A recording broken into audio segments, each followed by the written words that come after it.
In today's video, we will be going over radicals in Algebra 2. We will explain how to do each subtopic, then provide 3 practice problems we can do together. Feel free to pause the video before I begin to solve each problem. So our goals are to simplify radical expressions, graph radical functions, and solve radical equations and check for extraneous solutions. So let's get started. In order to simplify rational expressions, you need to be aware of the product rule, the quotient rule, and the power rule.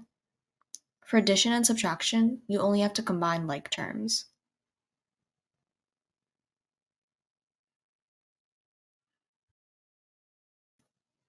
First, we're going to learn how to solve rational expressions. In our first problem, the square root of 2x plus 5 plus 3 times the square root of x minus 4 is equal to 0. We first minus 3 times x minus 4, and then we square both terms. So this gives us 2x plus 5 is equal to 9 times x minus 4. Remember, negative 3 squares to 9, and each of the terms will square out to whatever's in the square root. So 2x plus 5 is equal to 9x minus 36.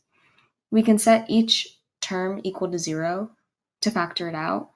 2x plus 5 is equal to 0, x is equal to negative 5 over 2, 9x is equal to 36, x is equal to 4. We now have to check for extraneous solutions. We can plug in the values we got for x into the original equation. As we can see, 2 times negative 5 over 2 plus 5 is not equal to 9 times negative 5 over 2 minus 36. So that's an extraneous solution. And then 2 times 4 plus 5 is not equal to 9 times 4 minus 36. There's no solutions for this.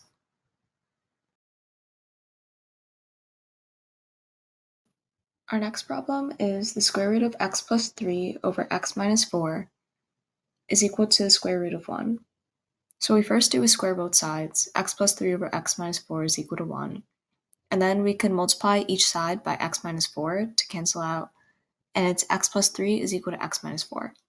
We know 3 is not equal to 4, so there's no solutions for this. Our next problem is the square root of x plus 3 over x minus 2 is equal to the square root of x minus 1 over x plus 4.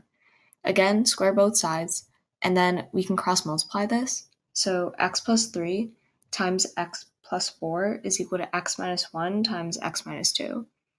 X squared plus 4x plus 3x plus 12 is equal to x squared minus 2x minus x plus 2. We know this is x squared plus 7x plus 12 is equal to x squared minus 3x plus 2 once we combine the like terms, and then we can minus x squared, add 3x, and minus 2 to move it all to one side. 10x is equal to negative 10, x is equal to negative 1. Once we check for extraneous solutions, we again have to plug in the value we got for x. So negative 1 plus 3 times negative 1 plus 4, is that equal to negative 1 minus 1 times negative 1 minus 2? 2 times 3 is equal to negative 2 times negative 3, so this is a valid and non-extraneous solution.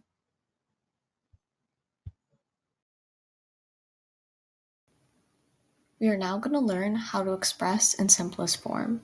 We have to remember our square roots and cube roots, and remember our previous rules. So the square root of 50 times x cubed times y squared, we know that the square root of 50 times the square root of x cubed times the square root of y squared. So the square root of 50 factors to the square root of 25 times the square root of 2, and x cubed will become the square root of x squared times the square root of x, and y squared will just be y. So this would be 5 times the square root of 2 times x times the square root of x times y. So this is 5 times x times y times the square root of 2 times x. When we combine the like terms, it's 5xy times the square root of 2x. In our next problem, 1 over a plus b times the square root of a cubed plus 2a squared times b plus ab squared.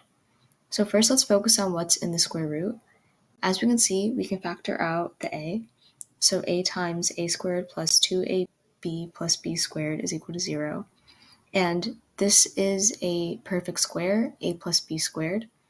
A plus b times a plus b would equal that.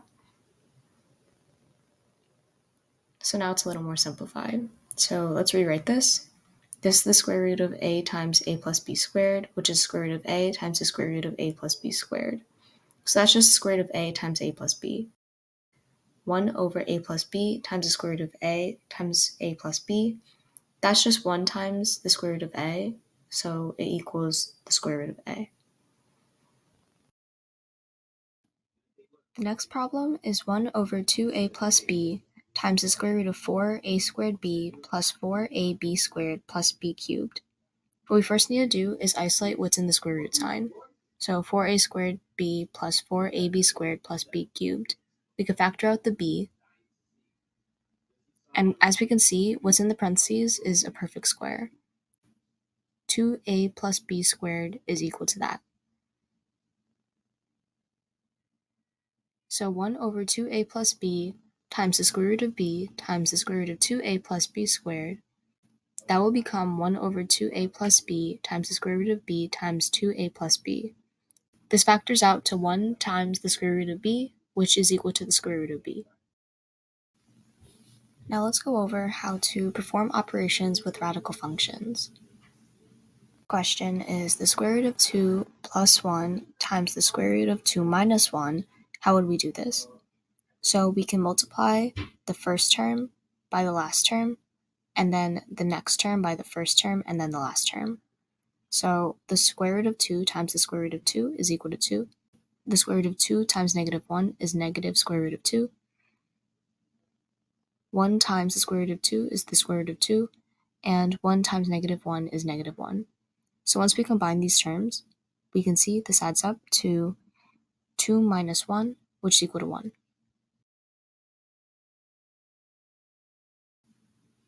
Now for division, 5 times the square root of 27 divided by 3 times the square root of 24. We need to isolate this. The square root of 27 is equal to the square root of 9 times the square root of 3, which is equal to 3 times the square root of 3. The square root of 24 is equal to the square root of 4 times the square root of 6, which is equal to 2 times the square root of 6. Now let's rewrite this again. 5 times 3 times the square root of 3 divided by 3 times 2 times the square root of 6. This is 15 times the square root of 3 divided by 6 times the square root of 6. Now we have to divide like terms. 15 divided by 6 would simplify to 5 over 2. And the square root of 3 over the square root of 6 would simplify to the square root of 1 over the square root of 2. But we need to rationalize this. We don't want it in this form. So we will multiply by the square root of 2 to get 5 times the square root of 2 over 4.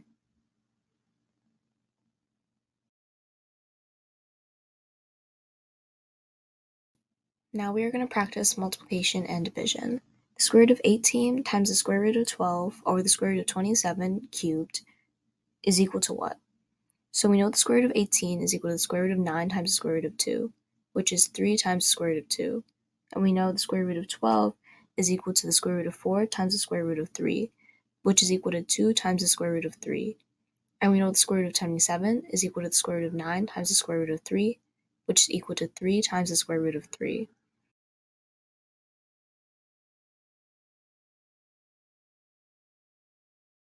Once we cancel out like terms, we can see this equal to 2 times the square root of 2 cubed.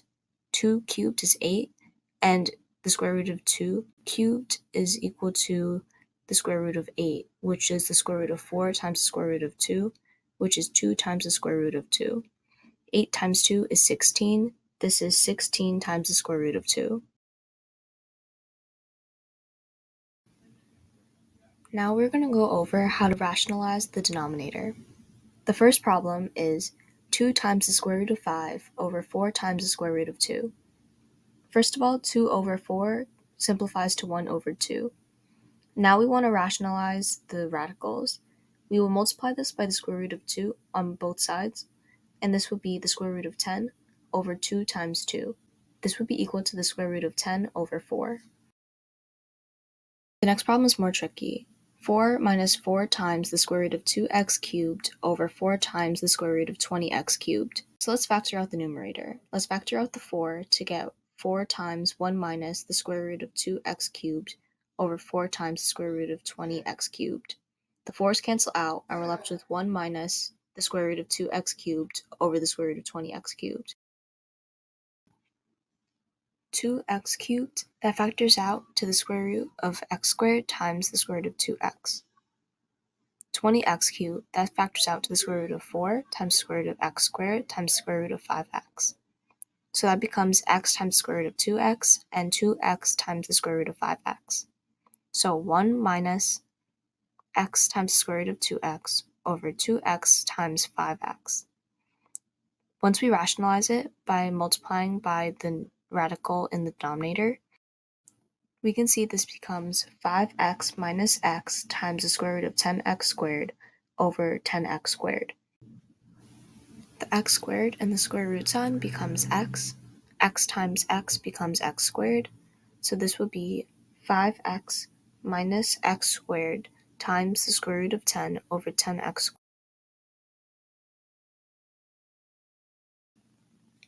To determine the domain of radical functions, you have to set whatever is in the square root symbol to greater than or equal to 0. So f of x is equal to the square root of x plus 9. X plus 9 is greater than or equal to 0. So when we minus 9, this becomes x is greater than or equal to negative 9. The domain is always written by the minimum, then the maximum, and because it's greater than or equal to negative 9 is the minimum. We do a bracket to include negative 9 in the domain, and it will be negative 9 to infinity.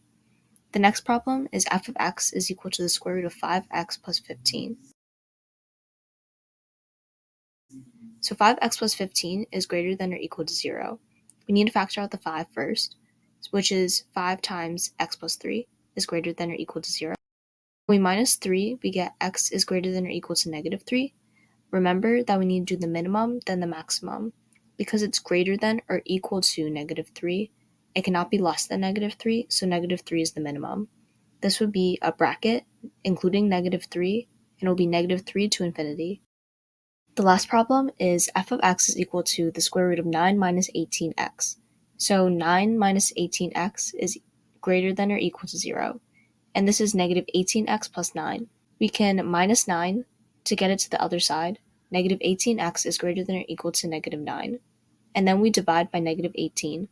Because we are dividing and it's changing the sign, we have to reverse the sign. So x is less than or equal to 1/2. And because it's less than or equal to 1/2, so it cannot be any greater than 1/2, 1/2 is the maximum. So it will be negative infinity to 1/2.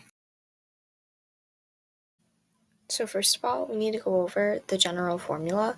Y is equal to the square root of x minus 8 plus k. So the parent function is y is equal to the square root of x, and this is what it looks like. A vertical translation is the variable k, and it's plus k. A horizontal translation is equal to the variable h, and it's x minus h in the square root symbol. A reflection in the x-axis is a negation of the square root symbol. A stretch by a factor of a would be a times the square root of x, and a compression would be an a value between 0 and 1. It will be by a scale factor of the reciprocal.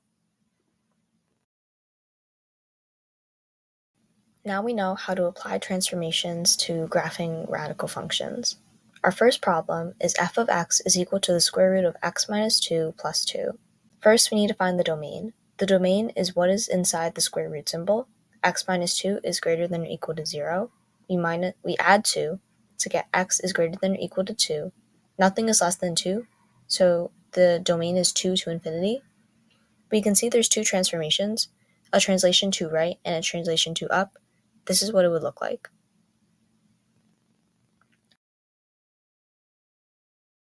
Our next problem is f of x is equal to the square root of 4x minus 8 minus 5. First, we need to factor out what's inside the square root symbol. 4 times x minus 2. This would be the square root of 4 times the square root of x minus 2. The square root of 4 is equal to 2, so this becomes 2 times the square root of x minus 2 minus 5. The domain is x minus 2 is greater than or equal to 0. We can add 2 to get x is greater than or equal to 2, and the domain is 2 to infinity. There's 3 transformations: a stretch by scale factor of 2, because a is greater than 1, a translation 2 right, and a translation 5 down.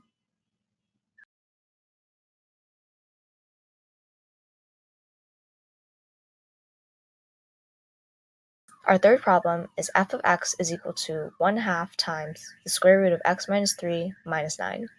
So the domain is x minus 3 is greater than or equal to 0. When we add 3, this becomes x is greater than or equal to 3, and the domain is 3 to infinity. Because a is between 0 and 1, it's a compression, and the factor is 1 over a, which is 2. There's also a translation 3 right and a translation 9 up. This is what it would look like.